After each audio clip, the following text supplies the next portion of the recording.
அறிவோம் ஃப்ரெண்ட்ஸ். ஹிஸ்ட்ரியிலேருந்து டிஎன்பிசியில் கேட்கக்கூடிய தென்னிந்திய அரசுகள் என்ற தலைப்பை பற்றி பார்க்கலாம். ஏற்கனவே இந்த தலைப்பில் 2 வீடியோ அப்லோட் பண்ணியிருக்கேன். இப்போ நம்ம தேர்டு பாட்டு பார்க்கலாம் வாங்க.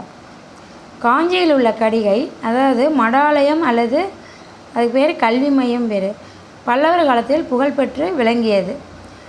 நியாய பாஷ்யா என்னும் நூலை எழுதிய வாத்ஸ்யாயர் காஞ்சி கடிகையில் ஆசிரியராக இருந்தார்.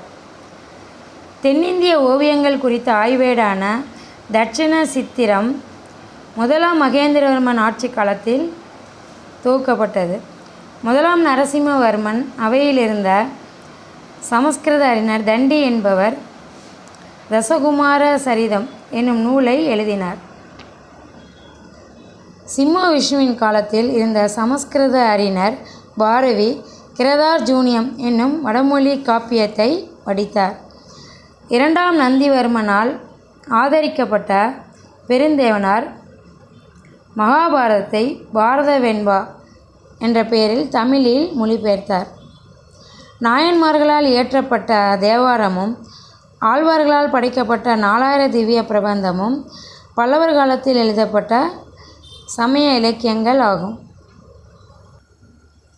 திராவிட கட்டடக்கலைக்கு ஒரு புதிய பாணியை அறிமுகம் செய்தவர் மகேந்திரவர்மன். அது மகேந்திரபாணி என குறிப்பிடப்பட்டது.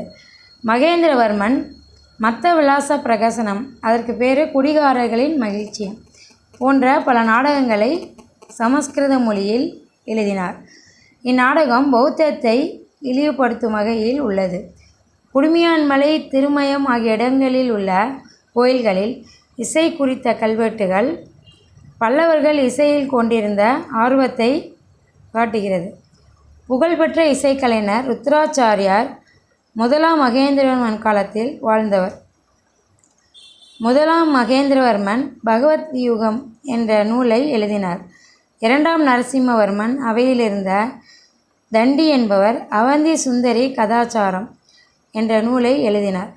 Thank you guys. அடுத்தது நம்ம சோழர்கள் பற்றி நெக்ஸ்ட் வீடியோவில் அப்லோட் பண்ணுறேன். தேங்க்யூ.